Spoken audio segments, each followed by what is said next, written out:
On the evening of March 17, 2024, 15-year-old Kayla Rincon-Miller walked out of a Cape Coral, Florida movie theater with two of her friends. They had just watched Bob Marley One Love. The three girls were laughing, filming each other on Rincon-Miller's phone, pretending the sidewalk was a fashion runway. They were heading to a nearby McDonald's for food. Within minutes, Rincon-Miller was struck during an attempted robbery by two 16-year-old boys she had never met. She was pronounced dead at the hospital. Cape Coral Police Chief Anthony Sizemore addressed reporters the next day. He said it should strike a nerve that a young 15-year-old girl lost her life in the street. Police spokesperson Lisa Greenberg called it a random act of violence.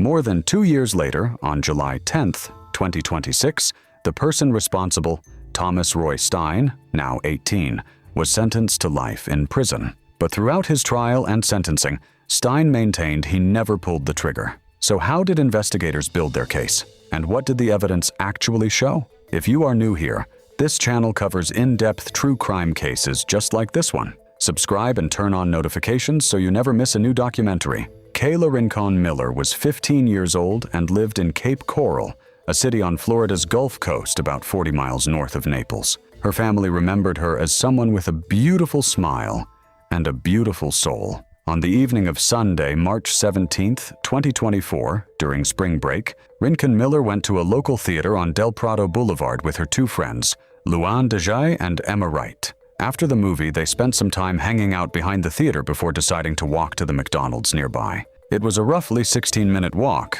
They had no idea they were being watched.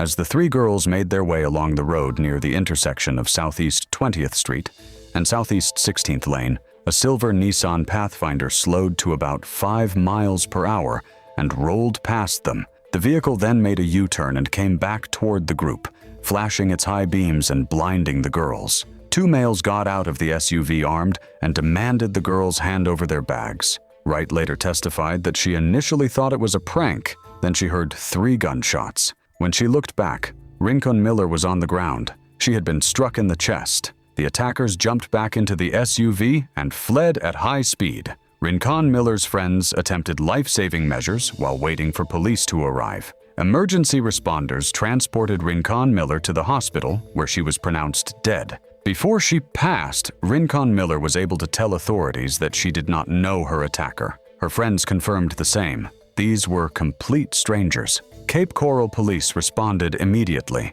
Detective Michael Lasalandra of the Violent Crimes Unit led the investigation. Officers canvassed the area and pulled surveillance footage from nearby businesses. The cameras captured the silver SUV in the area, but did not record the incident itself. Investigators ran the vehicle's license plate and discovered it was a rental registered to Hertz. A search warrant revealed the SUV had been rented by Jessica Stein, the mother of 16-year-old Thomas Roy Stein of North Fort Myers. Here is where the evidence gets interesting. Hertz vehicles are equipped with GPS tracking systems. That data placed the rental SUV at the scene at approximately 9:29 p.m. on March 17th. GPS records also showed the vehicle had left the Stein residence around 8:50 that evening, returned about 10 minutes later, and left again at approximately 9:09 p.m. 2 days after the incident, on March 19th, 2024, Cape Coral police arrested Thomas Stein at his North Fort Myers home.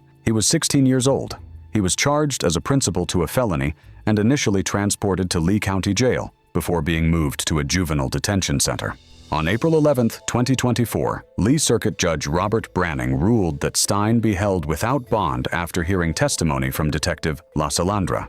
Police were also searching for a second suspect. According to the state attorney's office, Stein had picked up his friend, 16-year-old Christopher Horne Jr. of Cape Coral that evening. Stein had a firearm with him. The plan, according to prosecutors, was to drive through parking lots at 2 different movie theaters and break into cars. But when they spotted Rincon-Miller and her friends walking along the dark road, the plan changed. They decided to rob the girls instead. The Horne family fled after the incident, leading authorities on a 3-week search. On April 17, 2024, police arrested Christopher Horne Jr. Shortly after, his mother, Shanice Stewart, and his aunt, Veraka Stewart, were arrested on charges of tampering in a capital felony proceeding. Horne's father was also arrested on the same charge. Those tampering charges were later dropped, Now let me walk you through what investigators actually recovered. Surveillance footage showed the SUV driving toward the group and making a deliberate U-turn before the confrontation. GPS data from Hertz placed the rental vehicle at the scene. Cell phone records showed shared location data between Stein and Horne. One of Rincon-Miller's surviving friends identified Stein from a photo lineup as the driver that night.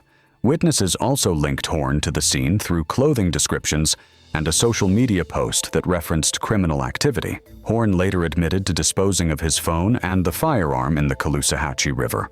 Prosecutors also presented evidence that Stein had prior felony convictions for breaking into cars and had been making videos about committing crimes. Take a moment to consider the weight of that evidence. The rental car GPS, the cell phone data, the surveillance footage, the eyewitness identification, and the co-defendant's testimony all pointed to the same two individuals. What do you think investigators did right in this case? Let me know in the comments below. And if you are enjoying this breakdown, make sure you are subscribed so you can follow along with more cases like this one. The State Attorney's Office for the 20th Judicial Circuit transferred both cases from juvenile court to adult court. On September 4, 2024, a Lee County grand jury returned indictments for first-degree felony murder and 3 counts of attempted robbery with a firearm against both defendants. Horne took a different path. On September 19, 2025, he pleaded no contest to second-degree murder and 3 counts of attempted robbery with a firearm. As part of his plea agreement, Horne agreed to testify against Stein. Stein's trial began on April 29, 2026 in Fort Myers before Lee Circuit Judge Nicholas Thompson. It lasted 6 days. Assistant State Attorneys Sarah Miller and Alyssa Wolf prosecuted the case. Stein was represented by defense attorney Robert Malove. During the trial, Horne testified that Stein was the driver, that Stein had pointed the girls out and said they should rob them, and that Stein was the one who fired. Stein took the stand in his own defense and told a different story. He claimed 2 other passengers he knew only as JD and Trey were in the vehicle, and that one of them was responsible. Prosecutors called this account fiction. No other suspects were ever arrested or charged. The surviving victims, Dejai and Wright, also testified. Wright told the court she saw the driver go straight for Rincon-Miller. Defense attorneys challenged the witnesses' memories, noting they initially described 3 or 4 attackers, even though only 2 people were charged. On May 4, 2026, after roughly 5 hours of deliberation, the jury returned a unanimous guilty verdict on all counts: first-degree felony murder with a firearm and 3 counts of attempted robbery. On July 10, 2026, Judge Thompson sentenced Stein to life in prison for first-degree felony murder with a 15-year judicial review. He was also sentenced to 15 years on each of the 3 counts of attempted robbery with a firearm. All sentences run consecutively. That amounts to life plus 45 years. The defense had asked for 25 years, matching Horne's sentence. Prosecutors had asked for life. Before his sentencing, Stein addressed the court. He maintained his version of events. He then made one request. He asked the judge if he could hug his family before leaving the courtroom. Judge Thompson immediately denied the request. He told Stein he could say goodbye, but would not be allowed physical contact. Stein spoke briefly with his family before being led out to begin serving his sentence. Horne was sentenced on May 19, 2026, to 25 years in prison, with credit for 763 days served. During his sentencing, he addressed Rincon-Miller's family and apologized. Rincon-Miller's friend, Luann Dejai, delivered a victim impact statement at Stein's sentencing. She told the court that losing Kayla changed every part of her life. One question still lingers over this case. It has never been definitively established which of the 2 defendants pulled the trigger. Stein said he did not. Horne said Stein did. There is no video of the actual incident. The surviving witnesses could not say with certainty. Prosecutors stated they believe the evidence shows Stein was responsible, and the jury agreed. But both sides acknowledged at Horne's sentencing that there is no video evidence to confirm it. Under Florida's felony murder statute, that distinction does not change the legal outcome. Both participants in a felony that results in a death can be held accountable. But for the Rincon-Miller family, the full truth of what happened in those final seconds may never be completely resolved. Here is what is known as of July 2026. Thomas Roy Stein, 18, is serving a life sentence with a 15-year judicial review plus 45 consecutive years. Christopher Horne Jr., 18, is serving 25 years. Stein has requested a new trial. That motion is pending. Both were 16 years old on the night they took the life of a 15-year-old girl over the contents of her bag.